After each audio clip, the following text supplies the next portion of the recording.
back in towards runway 10.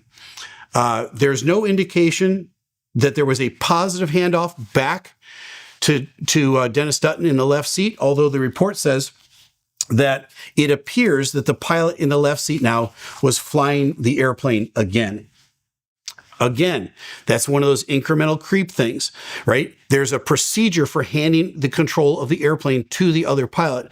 You say, your airplane. That other pilot says, my aircraft. If you're taking it back, you go, my aircraft. The other pilot says, your aircraft. You do a positive, I'm flying the airplane.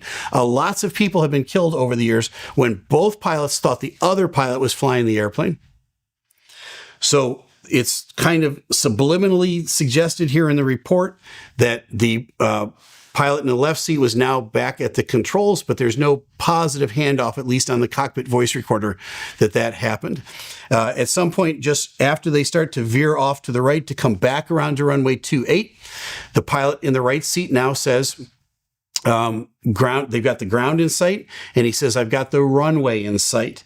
And he starts to lead the pilot in the left seat over to where he sees the runway. Seconds later, the pilot in the left seat indicates that he has the runway environment in sight, but they're getting low and slow. And for some unexplained reason here, they're about, at this point with that conversation I just described, they're at about 400 or 500 feet above the ground. For some reason, they continue to decelerate and they continue to descend as they head towards the runway. They never get completely straight lined up with the runway, as you can see from the crash site here. Let me take you to this. The first thing that they hit is a light stanchion. That light stanchion would be lead-in lights to the runway. They would be completely directly lined up with their runway. This thing stands up 29 feet. They hit it. They sheared off 15 feet of it, it says. And the next thing they hit is a line of trees, which was about 350 feet away. And then about 300 feet after that, there's an impact with the ground. And then they slide to where you can see from the aerial view here, they're just off the right side of runway 28.